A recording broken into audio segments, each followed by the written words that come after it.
শুধু সম্পত্তি লিখে দিয়ে ফেলবে, সম্পত্তি দিয়ে দিবে, ঘর করে ফেলবে, সেজন্য দিচ্ছে না, সেজন্য আমার বাবাকে ইচ্ছা মতো মারছে।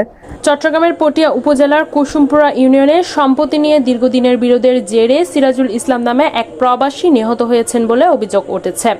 এ ঘটনায় জিজ্ঞাসাবাদের জন্য তার দ্বিতীয় স্ত্রী ববি আক্তারকে আটক করেছে পুলিশ। মঙ্গলবার 16 জুন দিবাগত রাত 1টার দিকে কুসুমপুরা ইউনিয়নের 7 নম্বর ওয়ার্ড এলাকায় এ ঘটনা ঘটে। নিহত সিরাজুল ইসলাম ওই এলাকার মৃত বকসু মিয়ার ছেলে। স্থানীয় ও পারিবারিক সূত্রে জানা যায় সিরাজুল ইসলামের দুটি সংসার ছিল। তার প্রথম স্ত্রী চট্টগ্রাম শহরে বসবাস করেন এবং তাদের 2 ছেলে ও 1 মেয়ে রয়েছে। দ্বিতীয় স্ত্রী ববি আক্তার গ্রামের বাড়িতে থাকতেন। তাদের সংসারে রয়েছে এক কন্যা সন্তান। দীর্ঘদিন ধরে দুই পরিবারের মধ্যে সম্পত্তি ভাগাভাগি নিয়ে বিরোধ চলছিল বলে জানা গেছে। অভিযোগ রয়েছে মঙ্গলবার রাতে সম্পত্তি সংক্রান্ত বিরোধকে কেন্দ্র করে দ্বিতীয় স্ত্রী ববি আক্তার ও তার স্বজনদের সঙ্গে সিরাজুল ইসলামের বাকবিতণ্ডা হয়। এক পর্যায়ে তাকে মারধর করা হলে তিনি গুরুতর আহত হন। পরে স্থানীয়রা উদ্ধার করে চট্টগ্রাম মেডিকেল কলেজ হাসপাতালে নিয়ে গেলে কর্তব্যরত চিকিৎসক তাকে মৃত ঘোষণা করেন।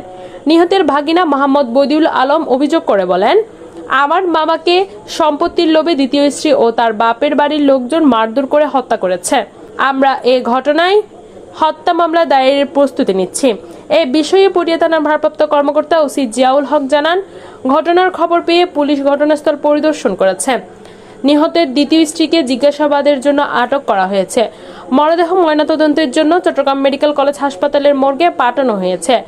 পরিবারের পক্ষ থেকে লিখিত অভিযোগ পেলে প্রয়োজনীয় আইনগত ব্যবস্থা গ্রহণ করা হবে। প্রথম কথা হচ্ছে উনি সম্পত্তির জন্য আমার বাবাকে টর্চার করতেছে আজকে অনেক দিন ধরে। শাহবাজ, ইবা, তারপরে আমার বাবার দ্বিতীয় বউ, আমি চিনি যে ওগুলাকে, উনার ফ্যামিলিকে চিনি না। এখন বউয়ের ভাই, চাচি অনেকে আসছে। আমরা চাচ্ছি খুনের বিচার খুনি হোক, উনার ফাঁসি যাচ্ছি। যারা আমার বাবাকে গায়ে হাত তুলছে আমরা সবার ফাঁসি যাচ্ছি।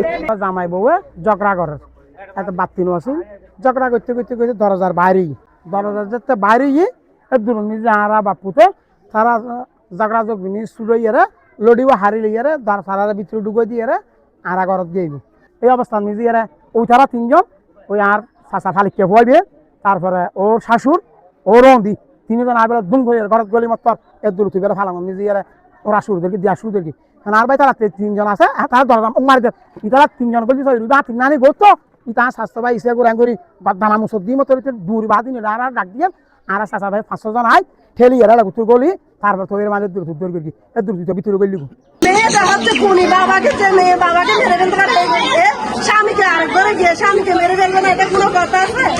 আমরা ওদের বিচার চাই, ওদেরও বিচার। আমার চাচা হলে এটা আমার বাবার থেকেও বেশি।